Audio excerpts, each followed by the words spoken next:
All right. All Welcome, right. everyone.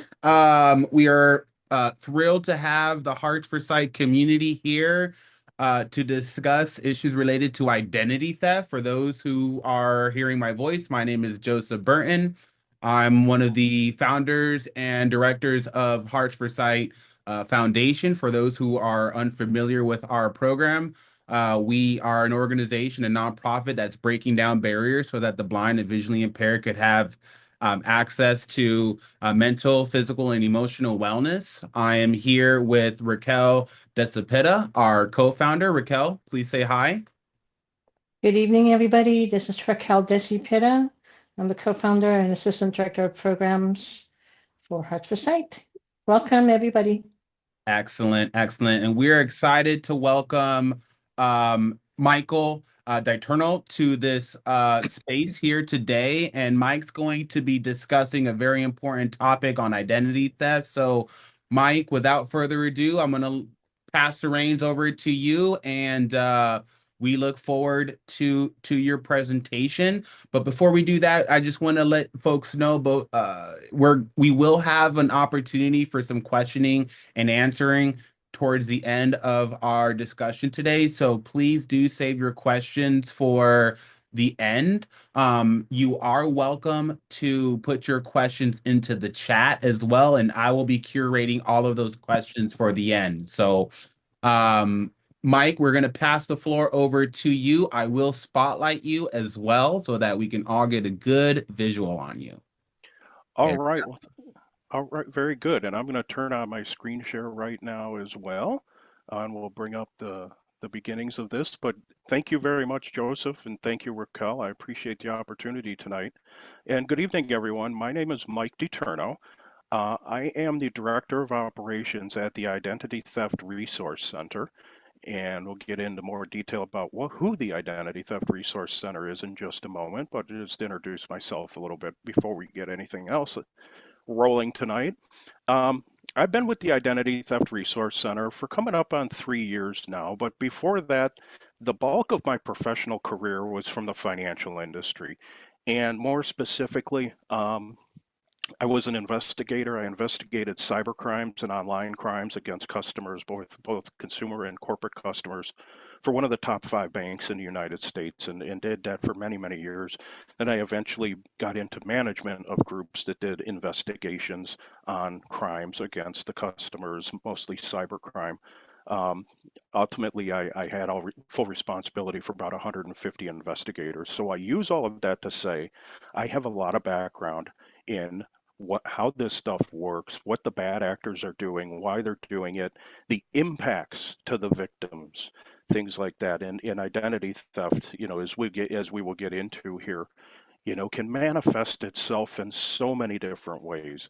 Um, so I'm very fortunate that I had that experience from the financial industry, because now what I'm able to do in my role with the Identity Theft Resource Center is use that background to help the victims, to help folks better learn, better understand what they can do to lower their own risk levels of becoming an identity theft victim, what to do if you believe that you are an identity theft victim. Talk about recommendations and best practices, and all sorts of things like that. And this is what I really enjoy doing, is sharing this information with folks and helping arm everyone with the tools and the knowledge they need to, like I said, lower their risk of becoming a victim, and to know what to do if you do become a victim.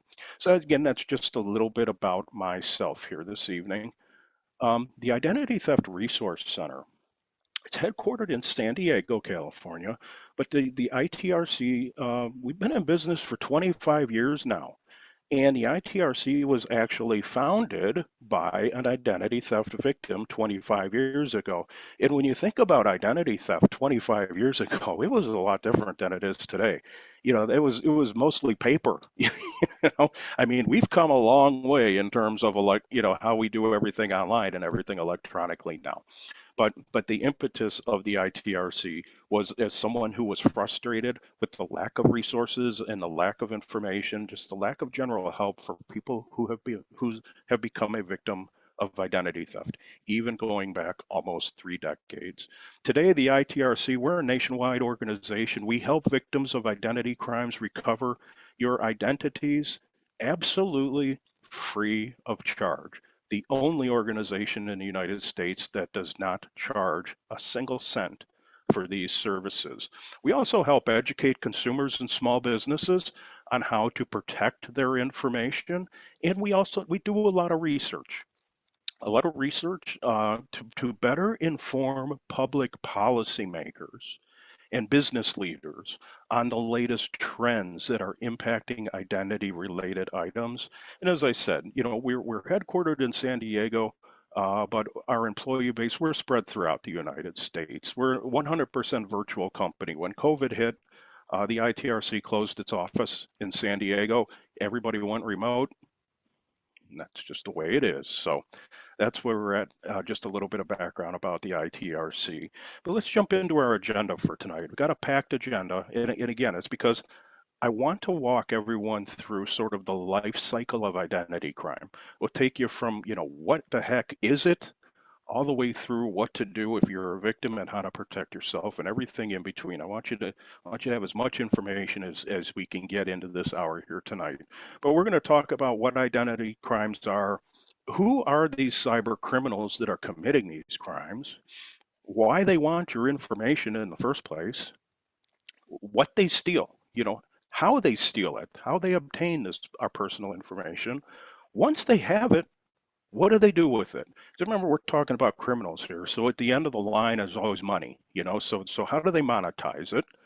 Um, how you can detect ways of detecting the misuse of your identity, and what are the first steps to take, towards recovery? And then lastly, how to protect yourself. How do you protect yourself, lower your risk level? So that's the agenda as sort of a snapshot of what we're going to cover tonight. So let's jump right into it here and talk about what is an identity crime. So there's several different terms here. They all sort of center around the theme of identity crime. But the first term that I'm going to talk about is just identity theft. That's sort of a catch-all. It generally, though, what identity theft means is that is when your personally identifiable information is stolen.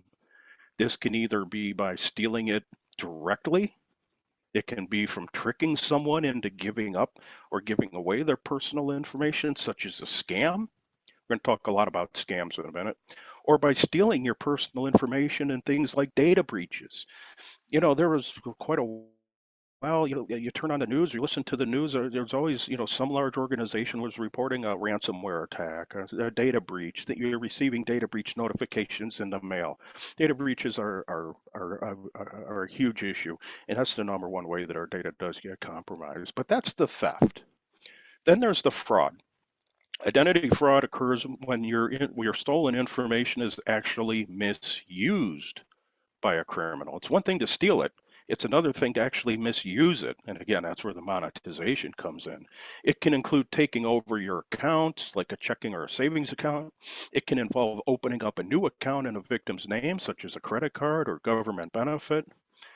Most identity crimes begin with scams. Again, we're going to get into more detail on that, but I'm just sort of level setting some of the common terminology here. And when we think about identity theft and identity fraud and identity crimes and all of that, it can be such a complex spider web, tangled web of things to resolve for the victim.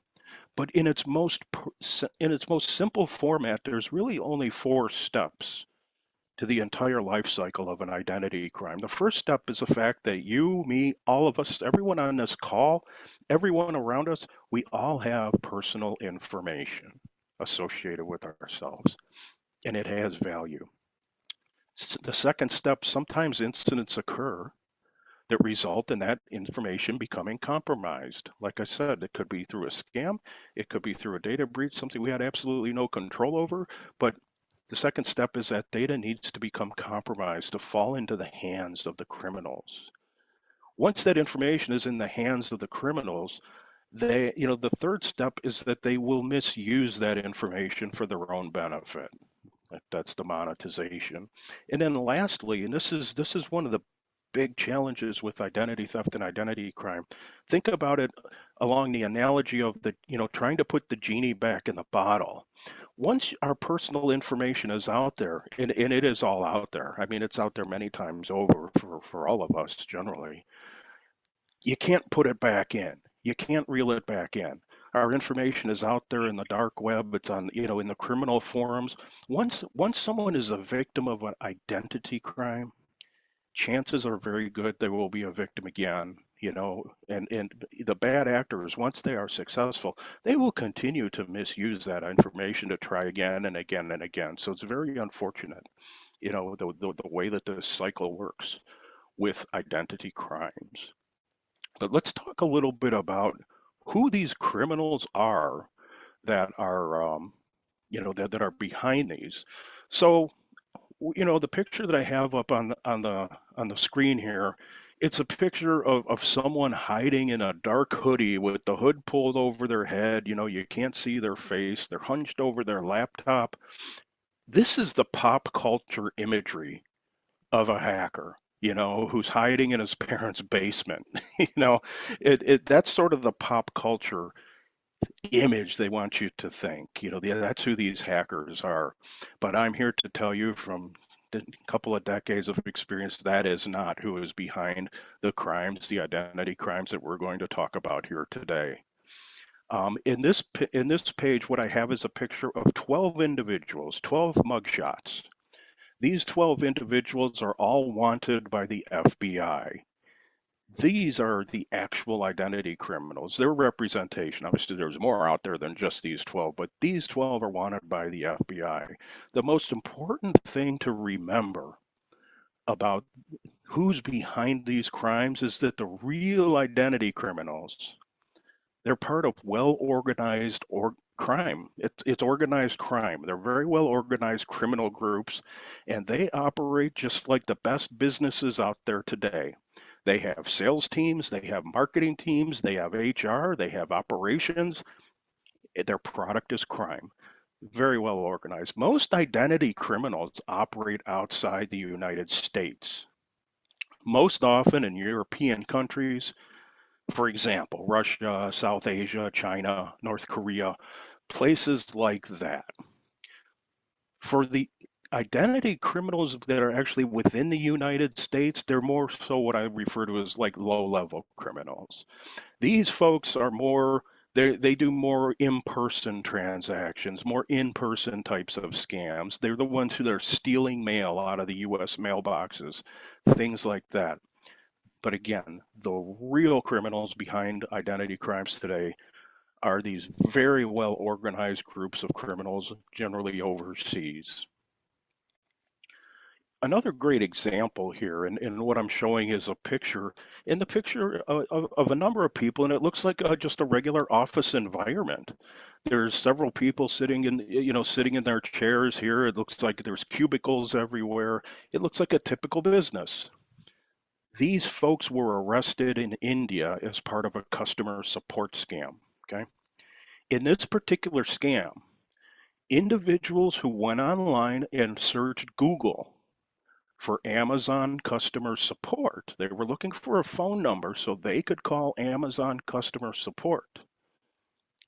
They were connected to this fake call center where the criminals asked for personal information and payment card information so that they could verify the customer's identity. In reality, what was happening, this identity information was being stolen and then later used to commit other crimes.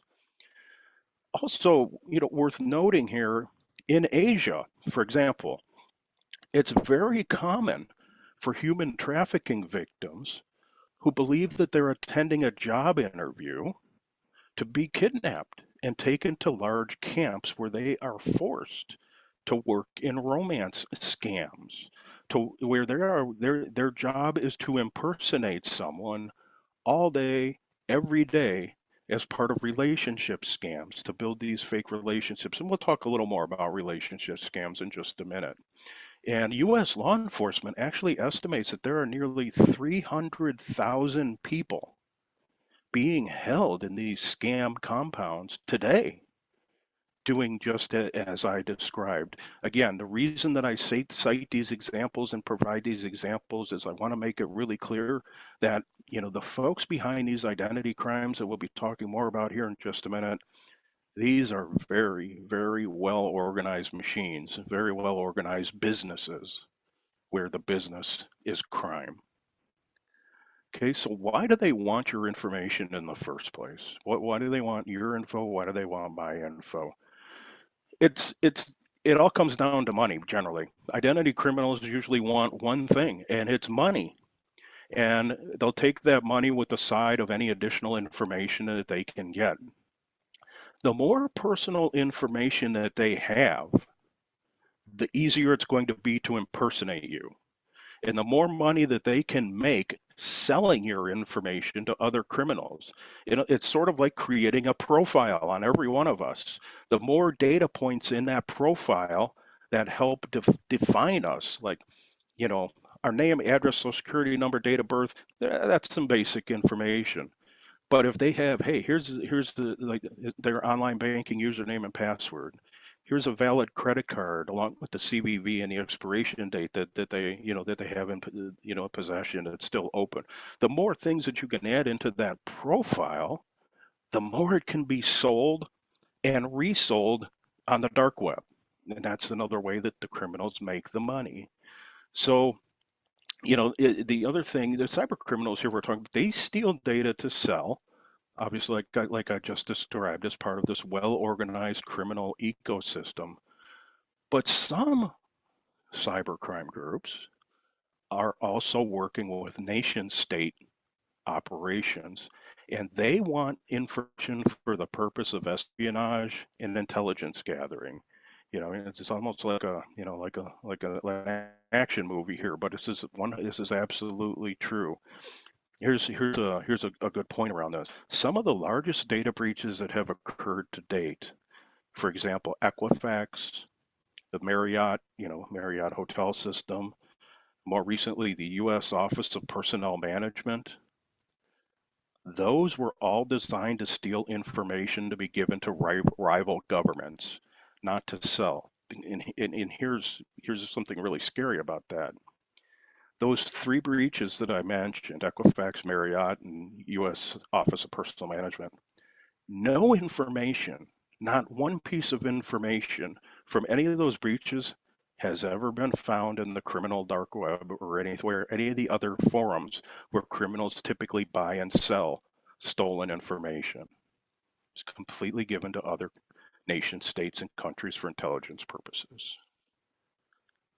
Okay, so what is it that they're after? What do they steal?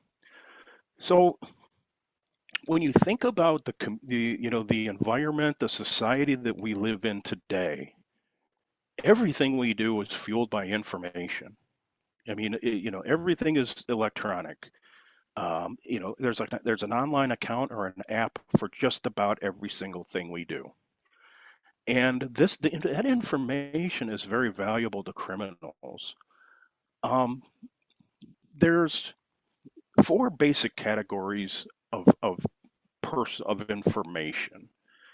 The easiest way to really think category is what we call a credential. And a credential is a piece of information that is unique to each of us. For example, my social security number, my birth certificate, my driver's license, my passport. These are credentials that are associated with me and only me. Then there's things that are called attributes. Attributes represent data that is associated with each of us, but it's not unique to us individually. For example, my name, your name. My name is Mike. There are a lot of people with the first name Mike. My physical address. There's a lot of people that live at 123 Main Street. It's associated with me, but it's not unique to me. Okay. Another piece of categorization of data is online behaviors, our online behaviors, everything we do online through a computer, through our phones, through a tablet, whatever. But it's data associated with our online activities, such as apps that we have downloaded, our browsing history, any travel activity, our location information, geolocation information. Our devices know exactly where we are even when we tell them not to know where we are. Information like that can be very useful for criminals trying to impersonate us in certain ways. And then lastly, there's biometrics. And a biometric is a physical characteristic that is unique to each of us. My face, my thumbprint or my fingerprint, that's a biometric. My voice, your voice print, those are biometrics. Those are pieces of information that are unique to each of us. But here's where it gets interesting. When, again, thinking about the fact that we live in this information society, all that information that I just talked about is valuable to the identity thief. But some, obviously, it's like anything else, some is more valuable than others. But here's the thing, what we think the most valuable data element might be is really probably not what you think it is. So here's what I mean. We are trained, we are inundated with guidance on protecting our social security numbers. But here's the reality. Identity criminals don't need to steal our social security numbers anymore. They've been compromised so many times over through large scale data breaches and other things. Social security numbers are given away in the criminal forums when the criminals are buying other types of information. They've got it already. If you're an adult, which we are, we're adults in the United States, our social security numbers have been compromised many times over already and are readily available to the criminals. Here's what's more valuable to the criminals. Your driver's license, for example, your username and password to your various online accounts. Here's an example with the driver's license. Think about when COVID hit and everything that used to be physical and in person shut down.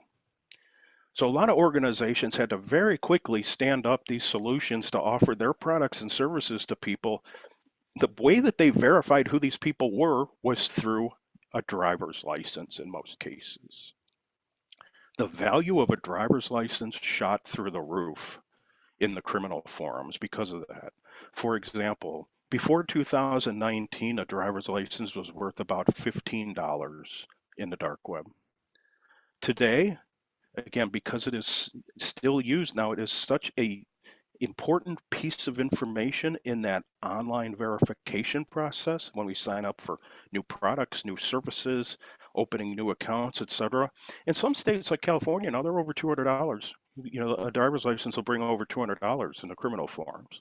So the value of that credential has gone through the roof as a way to prove who you are. It's not the social security number anymore. Here's another one. As I mentioned, your usernames and passwords are valuable to the criminals, but you know why? It's because they know most people use the same username and password across multiple different sites and multiple different accounts. So when one if a username and password combination becomes compromised, effectively what happens is it becomes compromised across numerous different sites. And we're going to talk more about password management and things like that. But usernames and passwords are one of the most valuable things that criminals can get their hands on. And criminals are also very interested in knowing where we work, because knowing where you work allows them to launch an attack against your company, impersonating you, or for possibly impersonating your CEO to you, trying to influence you to take some action. So again, the point of that was to really try and emphasize that, for so long and still today, sort of the de facto answer is, oh, your social security number, protect your social security number. And it's sad, but it's true. All of our social security numbers have been compromised so many times over. It's not true. It's trivial to get a hold of that information. It's the online username and password. It's the driver's license. It's things like that that are the most valuable tools for the criminals out there, for the identity criminals. So how do they do it? How do they get a hold of this information? Um, there's all sorts of different ways, and we'll talk about scams and things like that. But we'll start with the biggest. The biggest um, way in which criminals have obtained our personal information is through the data breach. Okay, virtually all and when I speak about a data breach, I mean, for example, a bad actor accessing a major, for example, a healthcare provider, maybe a school district, um, out here in the Las Vegas area, casinos, MGM, Caesars Entertainment, all these different organizations. Ticketmaster was a huge one last year. The point is, these were all bad actors that gained access to customer databases and other databases of information held by these large companies. So virtually all identity crimes today can be linked back to a data breach of some sort as the root cause of that information leak. In fact, there are interesting statistics. 91% of cyber attacks involve compromised identity information. So what that 91% means is 91% of those data breaches that, like, for example, that I just mentioned, the way they started is that the bad guy was able to obtain a username and password of an employee that opened the door for them. Data breaches are the big one. However, not to be outdone, phishing, I'll use the term phishing in general, but I'll also give more specific examples. Phishing and phishing related scams impact a significant number of people every day, every week, every month, every year. And phishing generally refers to an email impersonating some other organization trying to get you to take some sort of action. Okay, that's phishing and emails. Other variations include things called smishing, SMS, short message, text messaging, SMS. That is generally the same concept as phishing, but it's delivered through text messages to our phones. There's vishing, which refers to the voice call from the scammer, trying to get you to take some sort of action. And one of the newest ones to get some attention recently, called quishing with a Q, Quishing. But QR codes now are being used in so many different places and for so many different services. Hey, open up your phone, open up your camera, scan this QR code. It'll open up a web page. These are now being used to impersonate organizations and gather sensitive information because you believe that you're actually corresponding or providing information for a product or service that you really want. However, a bad guy has overlaid a QR code of their own, which directs you to a website that they control. Whenever we talk about phishing or any of these types of ishing um, scams, the things that you just should always remember is do not ever reply to unsolicited contacts that ask for your personal or financial information. It, never click on links. Never click on links that legitimate organizations, links in a text message, links in an email, things like that. Legitimate organizations are never going to ask you for sensitive information through an insecure channel like email or text message. It's never going to do that. Here's the best thing to remember. If you have any doubt at all about a text message or an email, even a phone call that you think is suspicious, hang up and then call that organization back at their publicly listed phone number on their public website. If it's a bank, call them at the phone number on the back of your debit card. Um, you know, always go back to the original source and call and verify. Never respond to that phishing message or that suspicious message. If your bank is really trying to get a hold of you because of unauthorized activity, if you call that main number, you call the number on the back of the debit card, ask to talk with someone, they'll be able to verify it for you. Very important things to remember. When we talk about impersonation, um, what I'm showing here, what I'm showing on the page here is a screenshot of a text message that I received recently. And many of you may have received something just like this. And here's it. I'll read the example to you in just a moment.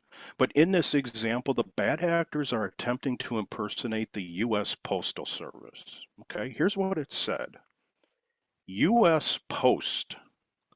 You have a USPS parcel being cleared due to the detection of an invalid zip code address. The parcel cannot be cleared. The parcel is temporarily detained. Please confirm the zip code address information in the link within 24 hours. And then they provide a link that would take you ultimately to a website that is not the USPS website. Okay. So, when you read through that, or when I read through that, there's several indicators in there, and I want to kind of use this just to start to set your mind a little bit around looking for those idiosyncrasies or recognizing those abnormal things in the message that indicate that this just doesn't feel right. So let's break this one down. Right off the bat, the reference to U.S. Post is very unusual. That is not how we refer to the post office in the United States. We refer to it as U.S. Post Office or United States Postal Service. But as it starts right off the bat with U.S. Post, that's not how we identify the post office in the United States. That's a clue. Okay. The next thing that should, jumps right out in this case was the terminology temporarily detained. When you think about that, what that's doing is creating a little bit of fear now because you think, oh, I have this package and it's detained. Well, I don't want it to be detained. I need this package. Okay, so now they're starting to scare you with some consequences. The next clue in here is the sense of urgency. Okay, scammers will always push you to act quickly. In this case, the urgency was implied with the deadline of 24 hours. Urgency is one of the key tactics that scammers will use. And then lastly, again, if you were able to see the website or maybe a screen reader would read the URL to you, it is not the website for the United States Postal Service. There are many other odd characters um, in the .com dash trps .vip slash all sorts of additional characters. It is not the United States Postal Service. So I share that example just because it had a good collection of some of the things that might tip you off to the fact that this is not legitimate. Yeah, so let's talk about romance scams. That's another really, really big one. Scammers play on emotions and vulnerability. That's how they do what they do. In general, you should always proceed with caution. If you are asked to hand over money or personal information without some form of legitimate legal commitment, obviously, and I'm speaking specifically about relationships here. Examples of common romance scams. The first one is the out-of-towner that needs money. And with this approach, this approach basically someone is going to contact their victim via social media messaging, and they'll start talking, and this person will always have a job that makes them far away for long periods of time, working on an offshore oil rig or a deep sea fisherman or deployed member of the military. The job is a very important aspect of this scam because it provides them the excuse to be away from the computer and the phone for long periods of time. That way it's much more plausible when they ask for money. For example, um, the end game obviously is, oh, I can't wait to meet you. I can't wait to see you. I can't wait for that day that we're together. You know, they're all building towards this grand finale where they're finally going to be together in their relationship. But there's always something that happens that prevents it from happening. Whether it's the engine on the ship goes out and they need money for a new engine, or they're stranded somewhere, or they need plane tickets to get home from Afghanistan if they're deployed, their mother's in the hospital. All sorts of different things are going to happen that they will ask for money to help get them closer to that end point where they finally meet each other and they finally live happily ever after. But the reality is it's never going to happen. The other example is, I want to come and see you, but some of the reported romance scams victims that we've helped, there's stories about victims that lose a lot of money because the other person, like I said, was supposed to come and visit them. When they supposedly arrive at the airport, there's always a problem. It was the wrong ticket. It wasn't the flight they thought it was. There was a problem with their visa. All these different things need money to fix. And these scams, these romance scams, they're so sad that when I hear these examples from people that call us, they will go on as long as somebody keeps paying. It's very, very, very sad, but also something I just desperately need you to be aware of in terms of online relationships and romance scams. Here's I've got 8 key indicators outlined here that I'll read through.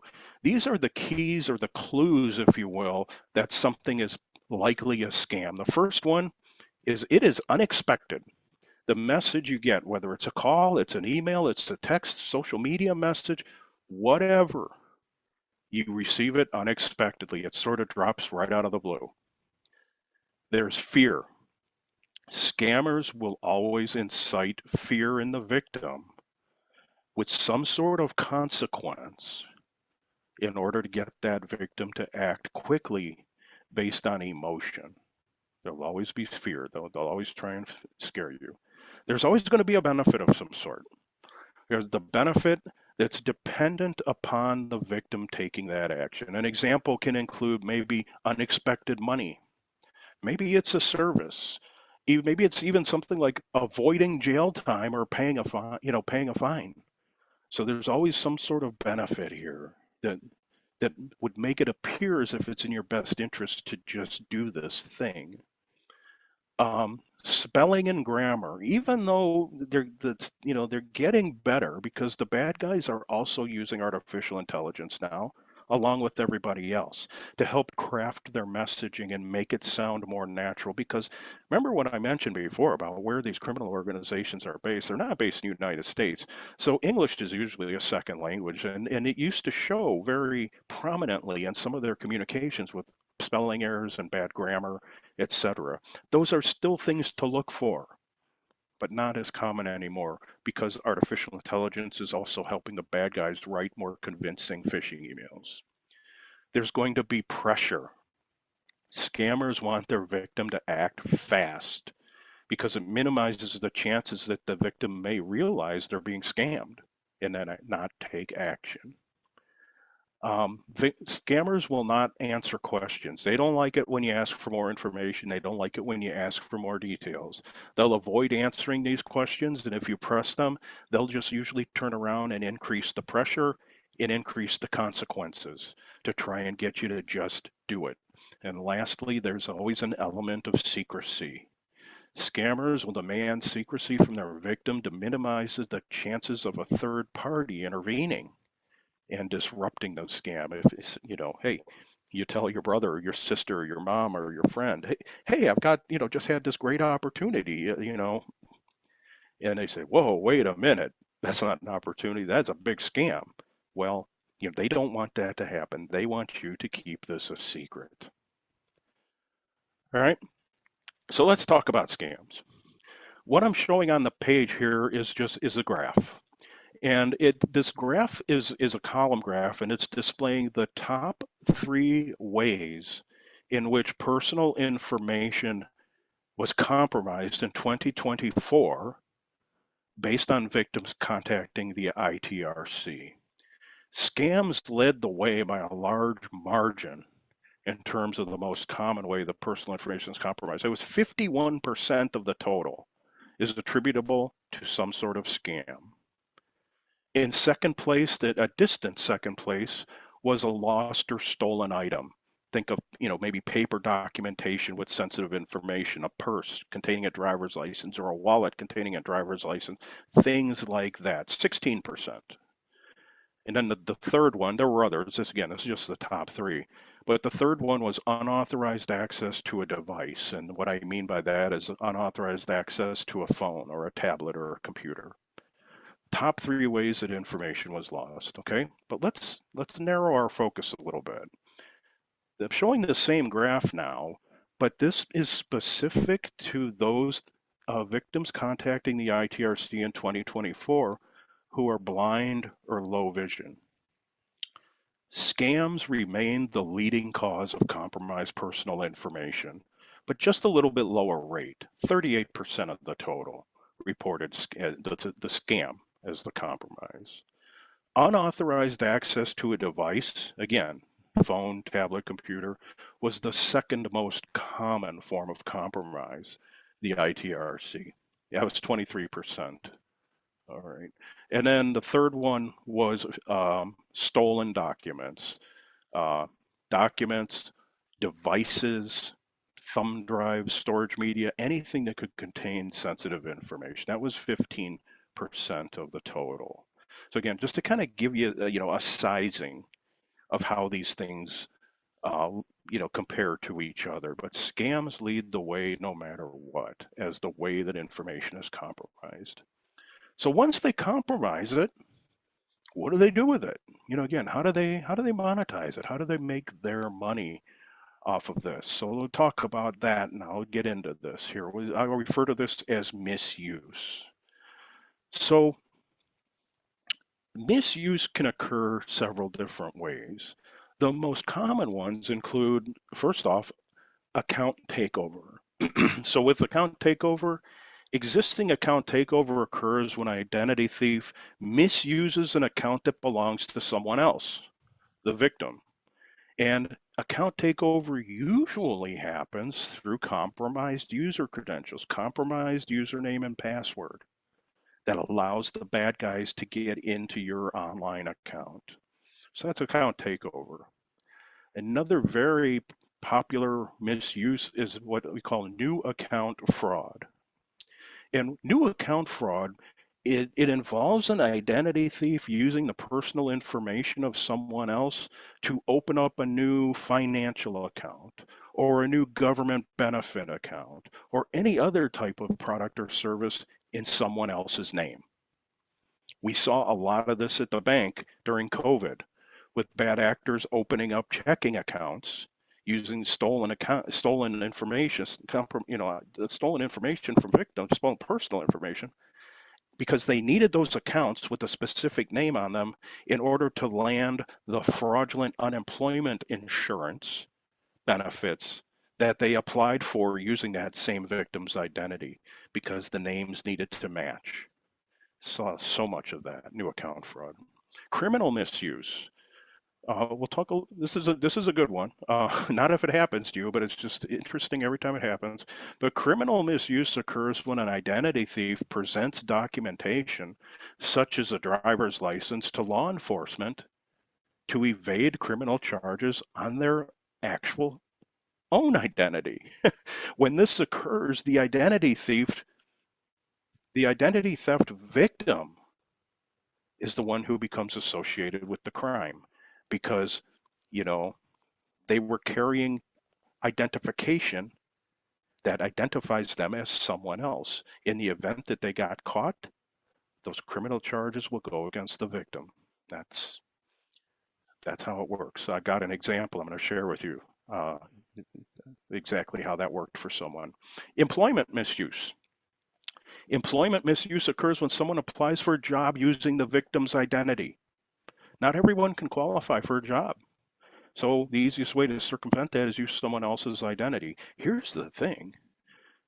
The identity of children Children are at greater risk for employment-related identity theft because their social security numbers are not typically not as closely monitored as those of an adult. The bad guys know it. And lastly, here for the examples, just again, misuse, medical identity misuse is also common. This occurs when someone uses another person's identity or insurance information to obtain medical treatments, prescription drugs, maybe medical procedures, things that they couldn't obtain using their own identity. And similar types of misuse occur when they submit fraudulent claims using identities of other folks too. Okay. So that was sort of the overview. The next couple pages here, I'm going to share with you real live examples of from victims that we've helped. You know, these are victims we've helped through the situation, but I want to share these examples. The first one is an account takeover, and these are this example comes from our case notes, and it says victim stated she got a message from her bank asking that she confirm a transaction, followed by a phone call from the number she had spoken to her bank from before. Okay. Then she realized they had taken $50,000 out of her account, transferred it to 3 separate accounts created in her name, and ultimately transferred it via Zelle. So this was sort of a triple header here, you know, in one sense, in terms of what these bad guys did with this victim. But it all started with, you know, that phone call from what she thought was the bank. It wasn't the bank. It was the bad guys impersonating the bank because they were logging into her online banking account. Her online, you know, the online banking account issued a code, a passcode she probably received on her phone, and they called her right away, impersonating the bank, asking for that code so they can complete the login, and that's how they stole the $50,000. So that's account takeover. Here's an example of a victim who experienced new account fraud. And in this case, these are the words of the victim here. I had a credit card opened in my name and charges done for the card for the span of a year without my knowledge. Upon discovery of the fraudulent account, I have done most of the necessary steps that would normally be required of me. However, the bank has not been very cooperative. I've had my fraud claim denied twice already. Imagine being that person. You find out someone has been misusing a credit card in your name for a year with all sorts of debt. You're trying to work with the bank and they're denying your claim. You know, I mean, ultimately we work to help resolve this with the victim, or work with the victim to help them get this resolved. But imagine the stress, you know, and just imagine that. Okay, so that's new account fraud. Here's a criminal misuse I alluded to earlier. Here's an actual example. So my sister has stolen my identity, and now I have warrants in several different counties. I can prove without reasonable doubt that she did this, but I can't afford to keep missing work for all these court dates. I'm going to lose my job. I have 2 court dates in a week for something I did not do. Imagine being that person too. You know, imagine the feeling. Um, this is, you know, the way that the bad guys will stop at nothing to monetize or misuse, you know, someone else's information. This example demonstrates that it doesn't always have to be that criminal overseas. This was the victim's sister that did this, but it's a great example of when I say criminal identity misuse. This is exactly what I mean. Using someone else's identity and accumulating criminal charges. So, still talking about misuse. We talked through some of those examples of misuse. Well, what do the statistics tell us? I've got the same chart up here that I had previously, but now what we're talking about is what are the top 3 types of misuse reported to the ITRC in 2024. And over half of all of the misuse reported to us that we helped victims with, 53%, reported the takeover of at least one existing account already established by that victim. Coming in at second place was new account fraud. Remember, we talked about new account fraud. 36% of the time, basically one out of every three, was an instance where somebody used the identity of someone else to open a new account. And then the third one, a distant third, was employment fraud, 6% of total, using someone else's identity to obtain employment because they couldn't otherwise. These are all terrible, but just give you one more sort of perspective on employment fraud. I look at the case notes from the folks that we help with employment fraud. They usually don't find out. The victims usually don't find out about this until they're rejected for a job, or generally the victims find out about this sort of thing at the worst possible time because, again, someone else has used their identity for it. So let's narrow our focus again. Let's talk about those that we helped in 2024 that were blind or low vision, and let's see how the misuse statistics may be different. And it's the same chart here. And with this population, again, blind or those with vision impairment, nearly 9 out of every 10, it was actually 88%. 88% of victims reported the takeover of an existing account. So need to think about that yourselves. Is there something perhaps that would make you more vulnerable, or create a more vulnerable scenario for someone to obtain your login information and take over one of your accounts? Because 9 out of 10 times, for all the folks that we helped that were in the blind community, it was someone taking over their existing account. And again, we'll talk about ways to prevent that in just a minute here, but I really want that statistic to sink in, too. 9 out of 10 times somebody was taking over an existing account. And there's certain ways that can happen, so just keep that in mind. We'll talk more about that in a minute. At the very distant second place, only 12% of total reported using the identities of the victim to create a new account, whether it was a new checking account, new bank account, credit card, government benefit, whatever, but only 12% of total. So, very, very heavily skewed towards existing account takeover. So, how do you become aware of this sort of thing? How might you become aware of this? And how do we begin a recovery journey here? So we're going to shift gears for a minute now and talk about the common ways that folks find out that they are the victim of an identity crime. One of the most common ways that you may become aware is that a financial institution or a lender, something like that, contact you with a welcome letter or a statement or a bill for an account that you never opened. Like, what is this? I didn't do this. What's this welcome letter? I didn't open this. So you're contacted by the institution.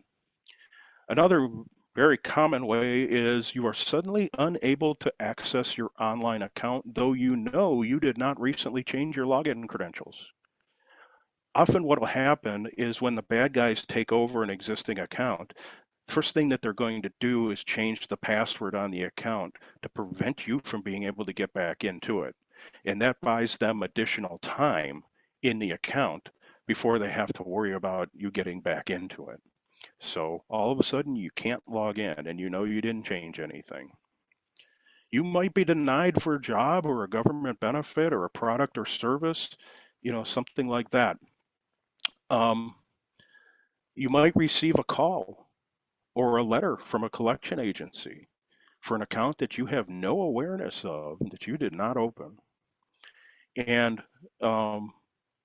you could be notified by law enforcement. So, think back to the example we just talked about with the criminal misuse. So, with criminal identity theft, again, as I said, the victim's identity may have been misused when a criminal was ticketed or arrested, and the criminal presented that identification information belonging to the victim. So, that's a rough way to find out for sure. but that is the one way that you may find out. And then lastly, you may receive a data breach notice. And here's the thing, we've all probably received data breach notices over the last year, probably more, more than ever, actually. But here's the thing, just receiving a data breach notice doesn't mean that your information has been misused. It just means that it's been stolen. So just, make sure that when you get the breach notice, it's an indication to be that you're at a higher risk for eventual potential misuse. So let's say you confirm it happened. You confirm that you're a victim. Despite all of our best efforts, the chances of becoming an identity crime victim at some point are significant for all of us. And it's just because our information is out there so many times over. So should that happen, what are the first things that we should do? Most important things we should do right off the bat. First thing, gather and save every piece of proof of the misuse that you can. This is going to be needed for law enforcement. It's going to be needed for insurance. Examples would include any welcome letters, whether they're electronic or through the U.S. mail, any account statements for accounts that you didn't open, bills, any late notices, collections notices, anything and everything you can collect to help quantify that unauthorized account. Begin saving it or go back and get it and save it. Um, and then file a police report. Police reports are required by many organizations before identity crime related disputes can be processed. So you need that police report. Secondarily, the Federal Trade Commission also offers an identity theft form on their website. In some cases, the FTC's form will be accepted in lieu of a police report, but it's always best to get a police report first. One of the most important steps, though, the most important step after you become aware, is to contact us. Contact the Identity Theft Resource Center for help. At the ITRC, we have victim advisors in our contact center who work with victims to create recovery plans that are tailored specifically to what has happened to you. We do not use one size fits all recovery plans. We do not use cookie cutter type recovery plans. We work with the victim, we understand what happened, and then we create that recovery plan based on what has happened. It's unique and specific to each victim. Our victim advisors are available to help for as long as they are needed. The victim is welcome to call back at any time for additional help. It doesn't matter if it's a week later, a month later, or a year later. It doesn't matter.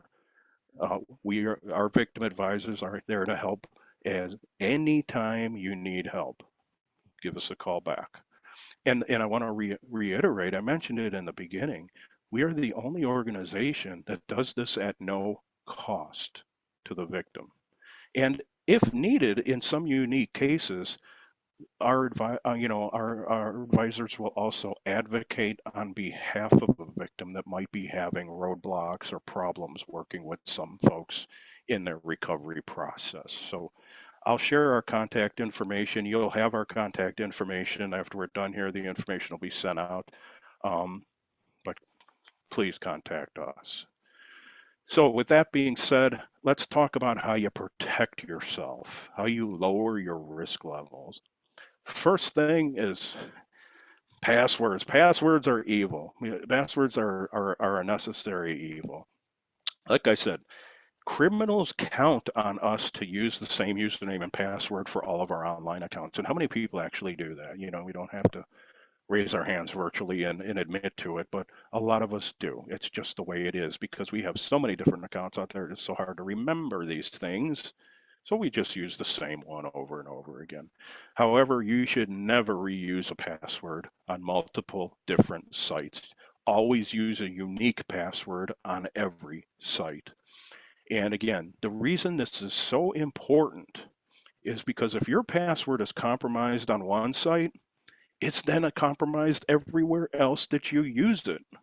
And the bad actors have technology available that they use to test username and password combinations against numerous different websites, all systematically and automatically, and it keeps track of everywhere that it gets a positive response.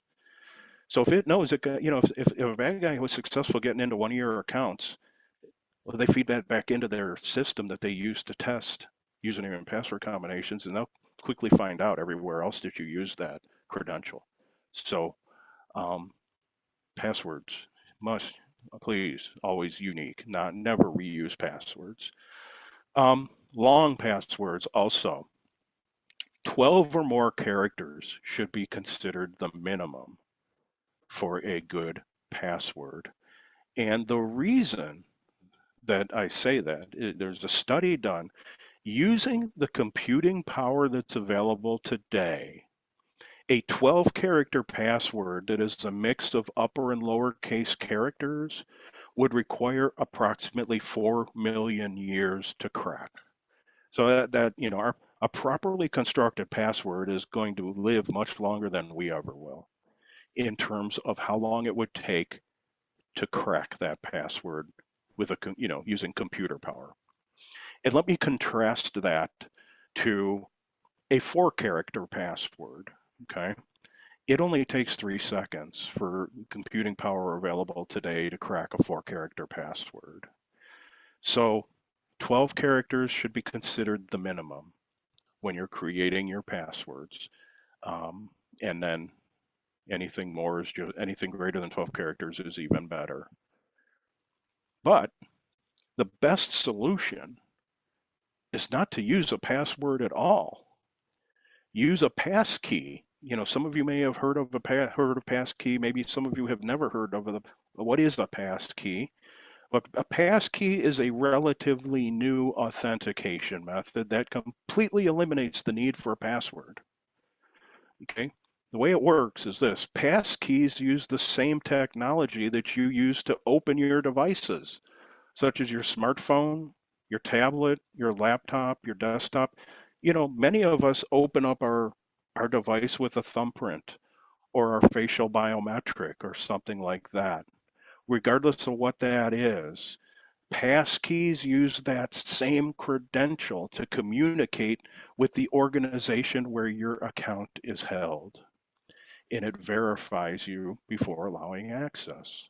So passkeys are much more secure than passwords because you will never ever see or have access to the random code that's generated when you log into that account using your passkey.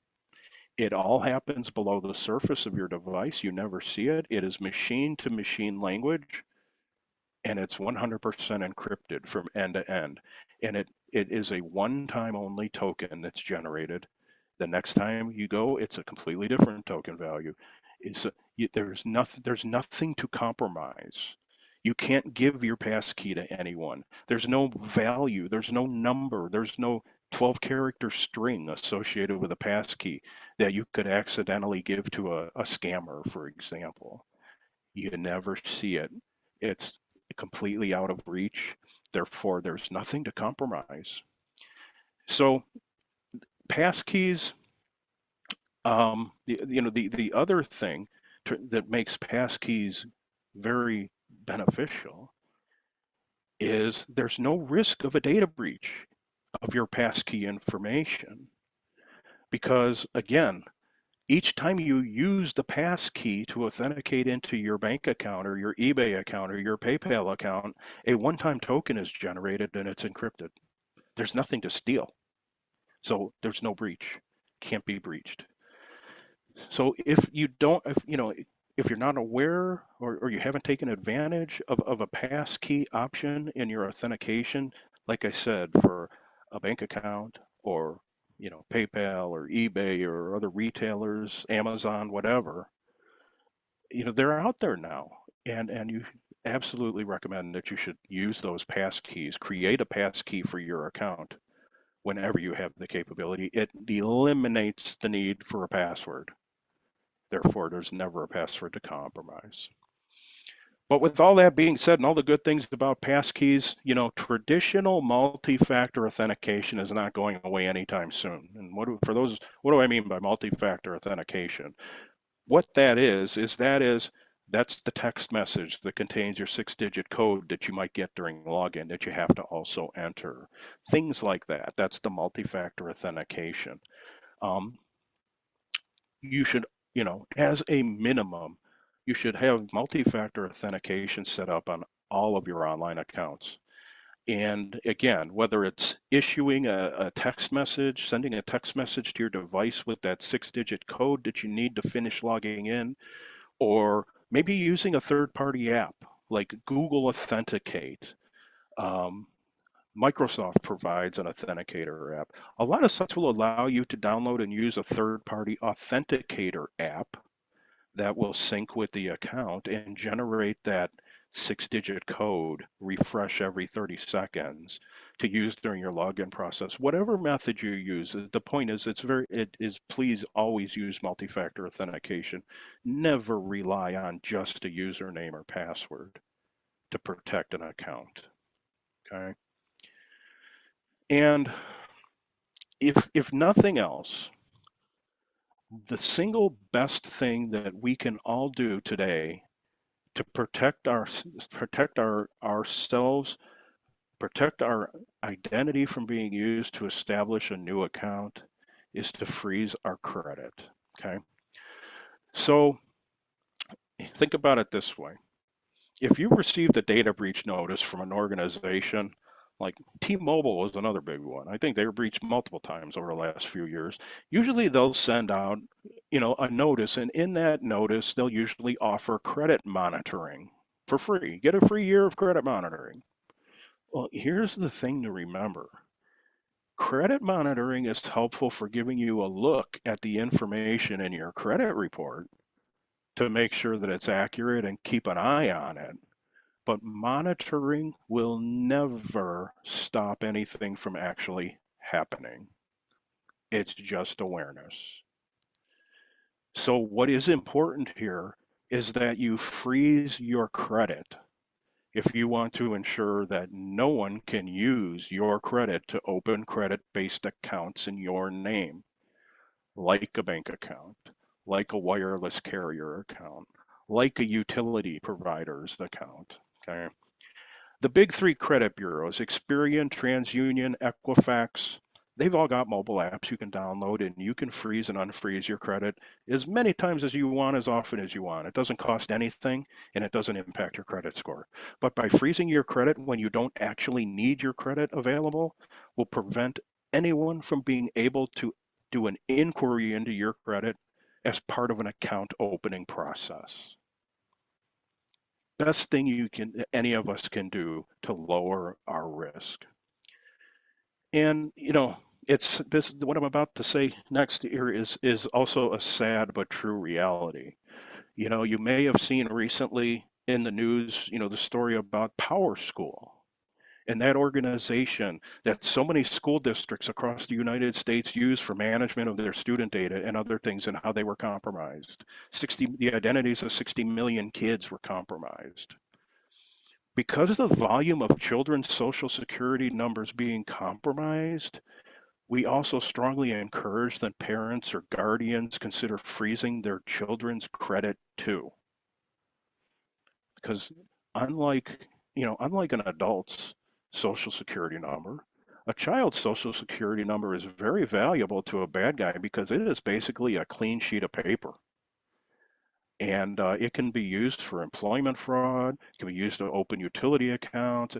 There's no negative data associated with that minor's social security number. So freezing the credit of a minor is a very important step to take today too. Because what will end up happening when that minor reaches adulthood, and maybe they want to buy their first car, maybe they want to get a first apartment, maybe they want to buy a house, maybe they want to go to college, whatever, and get loans, they're going to find out 10 years ago somebody misused their identity and they had no idea, and that's been out there percolating the whole time. We don't want that to happen to our kids. So freezing our children's credit is just as important as freezing our own credit. And again, no better reason why than the example I just gave with the data breach involving Power School and the compromise of 60 million kids' identities. It's terrible, but it's reality. Another thing to do to lower your risk profile is use a digital wallet if you can.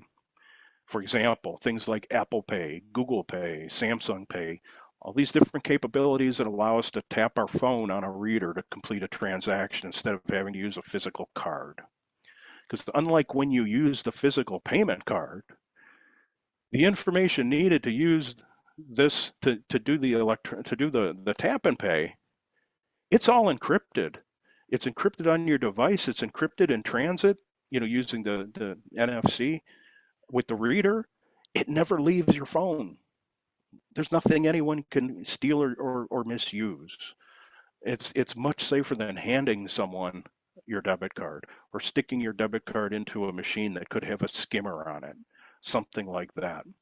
Pretty soon, digital wallets, like Apple Pay, just similar to Apple Pay and Google Pay, they're going to be used for identity documents. I think there's 13 states in the United States now that issue driver's license electronically, and it just goes into your digital wallet. That's how you carry it.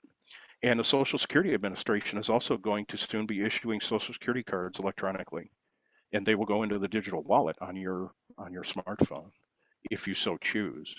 So it's much safer than having that physical instrument. Okay, and we're almost done, guys. We're almost at the end here, but just going to finish talking about ways to keep yourself safe here and lower your risk profile. We talk about our devices. Most our smart devices are making us dumber sometimes, but our smart devices are rapidly becoming the most important thing we own. And because they control and they facilitate access to so many things that we depend on. So protecting these devices is just it's more important every single day. And just simple things like, please always make sure your lock screen is enabled, whether it requires a thumbprint or a facial or something needed to unlock the screen on your device. Um, to keep people out of your phone or your tablet or your laptop. Always make sure that Find My Phone or Find My Device is set up. In the event that you lose your device, that your device is stolen, oftentimes you can completely wipe that device remotely. You can sound an alarm on that device remotely. You can do different things to prevent anyone from being able to access anything on that phone. Even if you never get it back, you can, there is, as long as it has access to the internet, you can completely wipe the device. So always make sure that Find My Phone is set up. Find My Device is set up. Make sure you keep your software up to date by turning on the auto update feature. And the risk here, unpatched software, the reason that updates and software patches are published and pushed out is because generally they are addressing holes in the software that have been discovered that might allow a bad guy to gain remote access to your device, worst case. So, always ensure that your devices are configured to automatically update with the most current updates all the time. Very important to keep in terms of keeping your device safe. And if you have antivirus software, again, you always make sure that it's automatically updating. It's always updating with the most um, updated virus profiles, especially for folks using Windows computers, because most viruses, most malware, not all, I'm not 100% exclusive, but most of it is written for a Windows operating environment. It's very important on a Windows machine that you're running antivirus software, that you keep it up to date. All right, we're almost done. On this page is it's a comic. It's been around for quite a long time. And it's a picture of two dogs sitting in front of a computer. And one is saying to the other, on the internet, nobody knows you're a dog. And the point here, the point I'm making here is in relation to social media. We must be very, very careful about what you post and share on social media. because that is the number one place that a bad guy could go to obtain pictures of you, obtain voice clips and sound files of your voice, and other and basically any other information that you put out there and share. You always want to be careful of what you post. You always want to have your social media configured so that you have to approve friend requests. You don't just automatically accept them. So many friend requests today are fraudulent. They're because other people, and it may be your cousin Bob's Facebook account, but your cousin Bob's Facebook account might have been taken over by a bad guy, and it's the bad guy who, is trying to reach you ultimately for some sort of scam. So again, never rely on those default privacy settings. Always verify your requests before accepting them, and always be wary of anyone offering quick money or asking for money, even if they appear to be your friend or someone that you know. Other things to remember as we're rounding this material out here today. Um, Never provide personal information unless you are the one who initiated the contact. Remember that caller ID can be faked and made to appear as if any number is calling you. Never buy prepaid prepaid gift cards, especially when asked by a stranger or someone who contacted you online, um, where those gift cards would be used as some form of payment. Never do that. And remember that scammers will pressure you to act fast and will always have some sort of consequence for you not acting fast. They want you to act fast because the longer you wait, the greater the chance you'll realize that it's a scam and you won't do it. Like I said before, when in doubt about an email or a text message or a phone call, always go directly to the source. Call the main number on the back of your debit card. Go to that organization's main website. Contact them through that method instead. Never, and lastly, never reply to a suspicious message. Never call the phone number included in an email or a text like that. You'll ultimately be calling the bad actor, and of course they're going to tell you that it's legitimate. Just always go back to the source. And this is our contact information. Raquel and Joseph have this material, this entire presentation, along with a lot of my notes have been added in an alternate text format so that everything will be accessible by a screen reader. So I sent this earlier today to Joseph and Raquel. They have this information. They'll share this with you after we're done here this evening. The very last page contains our contact information. Um, Please, feel free to reach out to us if you're suspicious of anything. If you are a victim of something, you know, we have a toll-free phone number, 888-400-5530. You can email us, and again, this will be in the information. We can use live chat. So we have a lot of different ways to interact with you based on what works best for you. And with that, I can turn off my screen share. That's the material this evening. I hope that, I hope you found some pieces of information here to help you understand what this is, why the bad guys are doing it, and how to protect yourself. And I am happy to answer any questions that anyone has. Mike, that was a wonderful presentation, so filled with uh knowledge and information and perspective. I Thank am you. realizing how vulnerable I am, and how much I need to do to clean up my and protect myself online. So You're not alone. thank you for that information. We do have some questions that people have posed in the chat, but I also want to welcome folks who would feel more comfortable speaking and sharing your question out loud to Mike. So if you do have any questions, there's a little raise hand feature. Feel free to use that, and I will call on you to ask your question. But I will first go to the questions that were in the chat, Mike. So the Okay. first one is around the slide where you shared where the organization surveyed people in the visually impaired community, and the question is, did the uh, predators um, know the victims? So many of us trust others with our information because of accessing our accounts. Is there anything that you can share about whether or not folks sort of knew who their victims were? Um, we don't know that in every case, but unfortunately, in some of those cases, yes, it was someone known to the victim. So it Mhm. was someone may have been in close proximity, perhaps a caretaker, or some family member. In Yeah. some of those cases, we don't know in every case, but we refer to that as like family fraud, friendly fraud when that occurs.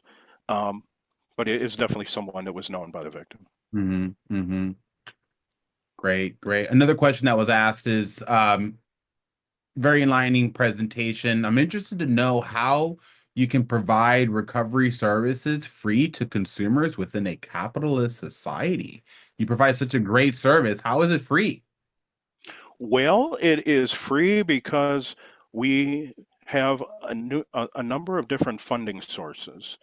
We are funded through, for example, some very generous donors. We are funded through, we used to be funded through grants. We know that's not going to be a thing anymore. We do sell products and services to the business sector. We have I didn't really get into it in the presentation here, but we have the largest database in the United States of publicly reported data breaches, their impacts in all sorts of different dimensions associated with the data breach and its impact. And organizations will buy our data to help with their own risk management and their own risk forecasting. So we sell data to different organizations. Um, we do training and education for pay. We offer a professional certification that is, you pay for it, and there's an annual refresher and recertification. So we have a very diverse revenue stream based on selling products and services, donations from, some organizations that are out there, and high wealth clients that continually support what we do. We're very fortunate. We're very thankful for that. The ITRC is not a large organization. There's only 16 employees. There's only 16 of us. Um, but so our revenue is a pretty diverse Hmm. stream. Great, great. A question that was asked here was, could you speak about LifeLock and housing title theft briefly? So LifeLock is a great example of a tool that will give you very fast insight into someone attempting to misuse your information. Or perhaps they've been successful in misusing maybe they have opened up an account in your name. The best way to view those services is they are an extremely reliable and extremely fast early warning system for the misuse of your personal information. But the thing to remember is that they will not prevent your information from being compromised. So, for example, paying for LifeLock or one of those services, it's not going to prevent your information from being stolen from some big organization that a hacker breaks into. It's not going to prevent the loss of that information. What it's going to do is give you that early indication, that early awareness that someone is trying to misuse your information, and that you can then take action on it quickly before it would get out of hand, or before it would start to materialize and perhaps monetary losses would start to occur, or bad things would happen. It takes the responsibility off of you for having to constantly monitor your credit reports, and other things like that. Mhm. Excellent, excellent. This presentation will is being recorded. The slides will be handed out to everyone via email. Raquel will be sending that out once the recording has downloaded. So we will get that information out to everyone within the next 24 hours. But I do want to welcome anyone else who might have any questions. Any other questions? Just feel free to unmute yourself. This is Lilia. Go ahead, Lilia. Yeah, hi everyone. So I have a question, and thank you first. I want to say for your presentation and your thoroughness. This is amazing. Sure, sure. So I have a question in terms of like bi biometrics, and then it's kind of a clustered question. So you mentioned pass keys, digital wallets. Um, how secure is our information on devices, when it comes even to like, can biometrics be cracked? And, I mean, I haven't used digital wallets for that reason, and I kind of am wondering like the difference between passkeys and um, password management options. So let's see. In terms of the safety of using biometrics on a device for opening up your phone or things like that, um, very, very, very, very low probability that someone is going to be able to impersonate your thumbprint or your facial scan to open up your device. There's nothing that someone is going to be able to steal that they're going to be able to use. Now, that in protecting your device, and the reason I say that, you think about your thumbprint or your facial scan, things like that that you use to open up your device, it's that same credential. It's your facial biometric or it's your thumbprint that is used as part of the passkey to prove that you are who you are when it authenticates you with your bank or whatever other organization is using that passkey for your authentication. So it's very safe, it's very secure, and it's monumentally more safe than relying on just a username and a password.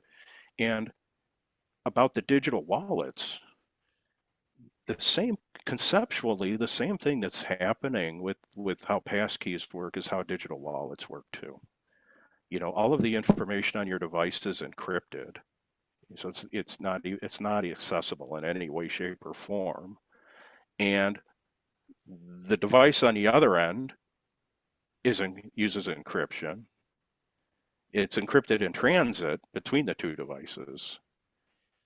It's way more secure than using a physical debit card or credit card because again, you think about skimmers. Skimmers overlays on gas pumps are very, very popular. They've always been popular. I had that all the time at the bank. But skimmers there, overlays on the keypads where you would enter your PIN, things like that. Those are things you have to do when you use a physical card and use the digital wallet, and you mitigate all that risk. Okay, thank you for that. Appreciate it. Sure. Excellent. Thank you for that question, Lilia. Any other questions? Yes, this is Raquel.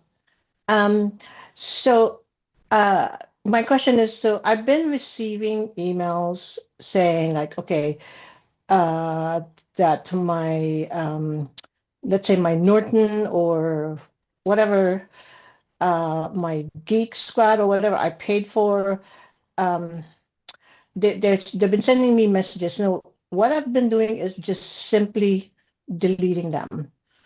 Um, now, is it safe to just simply do that, or do I have to do something more than that? Or what if I start blocking the email address? Will they know that I Well, blocked them? well, here's the thing. That's a great question because those scams are prevalent. I, my spam folder fills up with those, and I keep them all for examples and presentations and things. But yeah, Geek Squad, Norton, Norton antivirus, LifeLock, McAfee, all those different types of things. What's happening? The bad guys creating those emails, impersonating those organizations, and there's always a link to verify something. You click that link. That link is going to take you to a website where they're going to ask you for information that they're going to steal. It's not the legitimate organization. Um, so deleting them is the best thing to do. Okay, but to your other question there, blocking those addresses. I look at these things closely when I get them, and they always originate from some random Gmail or Mhm. iCloud email address, some nonsensical type of address, but never the same one twice. So Yes. if you try and block them, you're just going to be playing whack-a-mole, and you're never gonna really accomplish anything. So the easiest thing, if just delete them. Okay. They're gonna keep trying, but you're aware of the fact that this is a scam, and don't take action on it. That's the most important thing. It's annoying. Most email clients are pretty good now about detecting that and putting it into the spam folder. Um, but yeah, you're charged. We're going to charge you tomorrow $432 for your annual renew, or annual renew. Thank you so much. And no, Yeah. Hmm. Okay. Great Thank question. you. Is it, sure. here's a question from Olga from the chat. Is it safe to do paperless statements at all times? How do we freeze our credit card? Is it also just closing? Will it affect your credit score when you close? Let's see. So, credit card specifically, I think closing, sort of revolving lines of credit may impact your credit score. Um, I don't know if, I don't know the intricacies of how a credit card opening, closing, or freezing. If you have a credit card that you never use, I'll kind of take this to more of a best practice approach. If you have a credit card that you have but you don't use, but maybe you have it for an emergency, or you have it, in case something happens and you might need to buy something expensive quickly, that's fine. But the thing we always want to reiterate and recommend here is do not carry that card in your wallet or purse every day, every time you go to the store or you go to Starbucks, whatever you do, don't carry it with you. Keep it in a safe, keep it locked up at home. you know if you're only keeping it for an emergency, your social security card, that credit card, things like that, lock them up in a secure location in your home. Do not carry them with you. If you happen to your purse or wallet is stolen, and then it becomes a much bigger problem. Mm. Hmm. Another question here. If I need the information on both a computer and a phone, how does it work with a pass key? I have a couple, but I can't remember what they are for. Well, so again, what a passkey is all about is it eliminates the need for ever needing a password. That's the reason, it's kind of the rationale of the passkey. Now, the passkey, again, remember, creating a passkey is something that is linked back to one of your biometric identifiers, really, your thumbprint or your facial scan on your device. My laptop here has a scanner that opens with my fingerprint, but again, it's all tied back to a biometric that we've previously proven ourselves with. And that passkey, then, when I'll say, for example, eBay uses passkeys. When I log into eBay, I can just use my fingerprint to log in now because my passkey is established, and what's happening underneath, out of sight, away from anything that I can touch or use, is the passkey is communicating machine to machine with an encrypted one-time use only token that is generated to represent myself and used to log in. So I never see it. No one sees it. It's encrypted and it can't be stolen. It can't be compromised. Therefore, it's much safer than a password, and you don't need to remember anything. So it all happens below the surface. All Not sure right. if that answered the question or not, but I mean that's sort of the general overview of how the passkey works, and why it is so much better than a password. Hmm. Maybe, Mike, we can do a couple of more questions. I know you've given us a ton of great information, and I'm sure if folks have additional questions, they can reach out to you. I'm going to go with these last couple of questions here in the chat. Chrissy, I do see your hand, okay? Yeah. I've heard a new phone scam where the caller first asks, "Can you hear me?" They are attempting to capture your voice saying yes and Yeah. advise on how to respond to a call where the first question is asked, "Can you hear me?" Perhaps we should stop answering our phones? Well, yeah, I think that's actually the best answer is, because 9 out of 10 times anybody calling you, unless unless they're in your address book, is probably going to be somebody you don't want to talk to anyway. Um, yes, that scam is very real and very prevalent, and they're recording your voice saying yes because they will use it in other applications where they're trying to impersonate you, for example, in a voice call to your bank, Mm. or some other organization that you have an existing relationship with, and they need that. The thing is, the bad guys, they don't need that yes answer as much as they used to. They just need any voice, any snippet of your voice, and they can use artificial intelligence to then fabricate your voice, a very good clone of your voice, saying anything they want you to say. That's the real danger. And I alluded to it earlier, and it goes back to the dangers of things like the reels on social media or Instagram, Facebook, anywhere that we're giving our voices away along with our faces and videos and pictures. Um, we're really just feeding artificial intelligence at that point and giving the bad guys more information to use to impersonate us. Mm-hmm. Mm-hmm. Question from Triana here. My question is, what is there are some stores that only accept physical cards? Yeah, Yeah. they like, I think that's sort of like, if you remember back to the Target breach days, um, with their readers in the store.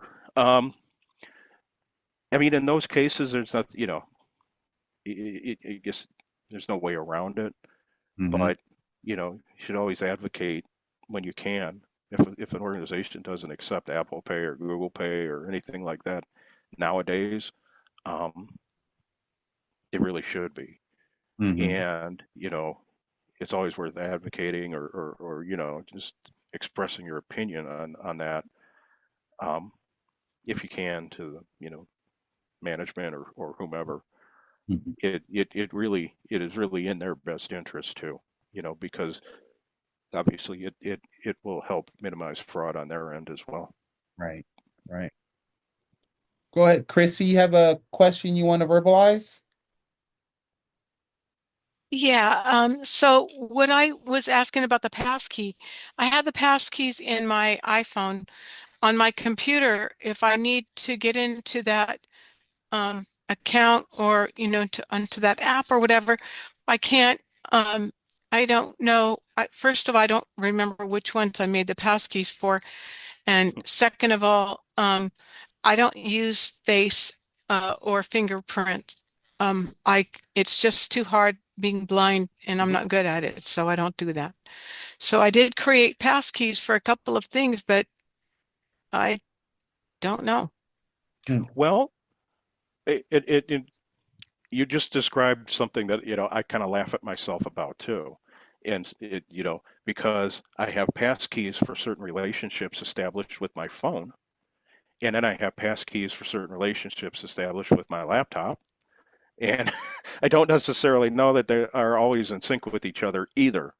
However, I do believe that for a given organization, and I'll just pick on eBay again. I have a passkey on my laptop for eBay, but I do believe I can also create a passkey for the same entity using a different device, one of my devices. So I don't think you're limited to just one for only one of your devices. In other words, if you wanted to have a passkey authentication to whomever, you can establish that passkey authentication with your laptop and also with your phone or with your tablet. Can It's not limited to just one, there's one device only. but can you change it, or how do you get into it if it's a I think, password? Yeah, oh, okay, well, I don't know what the process is to effectively delete and restart or yeah. redo a passkey that is already in place. That's probably going to vary based on the organization. And I guess I've never had to go through that process yet, but it's a great question. It's something to be aware, something you Yeah, should be more aware of, I yeah. guess. But good question. Thank you. All right. Patty, we're going to take your question, and I have one more, and then we're going to have to call it a night, friends. Patty, you have a question?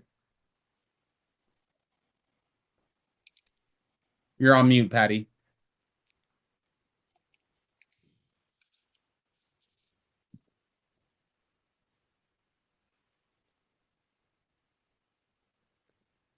Okay. Not hearing Patty. Not hearing Patty. Okay. Patty, we're not able to hear you. If you have a question, maybe you can throw it into the chat or email us afterwards, and we'll make sure to forward that message over to. You Oh, can there you we hear go. me now? There we go. Okay. We got Okay. you. All right. Thank you. Sorry. You know how you were saying that they rely on fear or they use your fear. The day before yesterday, and this is why I'm asking the question in public.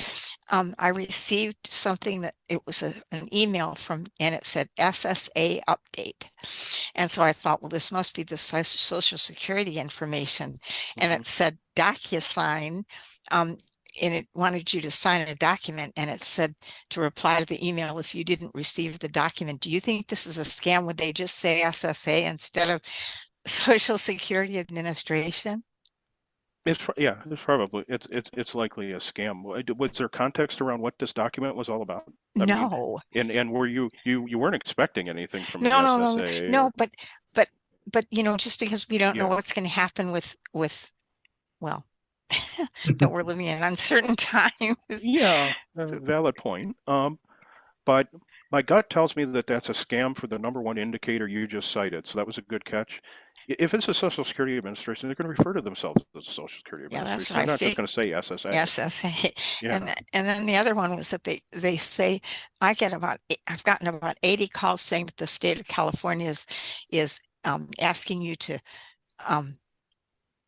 that they and provide final expense insurance, and is Yeah. It, I do you would, first of all, I would just delete that. okay, But, then it was a phone but call. okay, that's a perfect example. So I'm glad you shared that. Mhm. Okay, What the perfect example of hang up and call the SSA at their local office. Call, the if there is a local office for where you're at, I know a lot of those have been shut down lately, but right. contact the SSA at a publicly published phone number and ask the question, "Hey, did you try and contact me?" Yeah. Well, it said you could go online and did we answer your question? That's the only option you have now. The phone number is shut down. The 800 number is. Mhm. Anyway, Yeah, just so you can know, thank you. So, So yeah, this no, thank last you. question, Mike. We personally, I am aware that criminals are always looking for the next best thing. They're always on top of what's the best way that they can engage in their criminal activity. And Yeah, so the question is, are there any new upcoming scams that people should be aware of this year or coming up in the coming years? great question. And yes, the answer unfortunately is yes. Um, Tariff scams. Hmm. The bad actors are taking advantage of the confusion regarding tariffs, and today we're going to charge them, tomorrow we're not going to charge them, and all of that. And they are generating scam emails impersonating the government. They're impersonating, suppliers, different things like that, saying, hey, and you may not have done any transaction at all, but they'll still send, you'll get the phishing email saying, hey, due to tariff, this and that or whatever, an outstanding balance of $750 is owed for, you know, something you may have never even done. But that's the thing about sending spam emails. You can send a million emails, and if two people respond and give you your answer, what you're looking for, you win. Yeah. So, it's just a blast. But yes, scam scams are now surfacing and they're prevalent and they're specific to tariff and the confusion regarding tariffs and trade with overseas countries. Hmm. Excellent. Well, Mike, I want to thank you from the Heart for Sight community on your incredible presentation, your incredible knowledge. I think we all have a lot to learn and to protect ourselves, and we are incredibly thankful for your service. So, with that being said, friends, this information will be shared with you via email. You'll have the slides. You'll have the contact information, and you'll also have the recording sent to you via email. So Hearts for Sight wishes you a very blessed evening, and we'll see you at the next presentation. Thank you. Thank you, so everyone. much. Have a Thank you great so night. much, Mike. Bye. All right, so we're going to stop the recording here. Thank you. Thank you, everyone.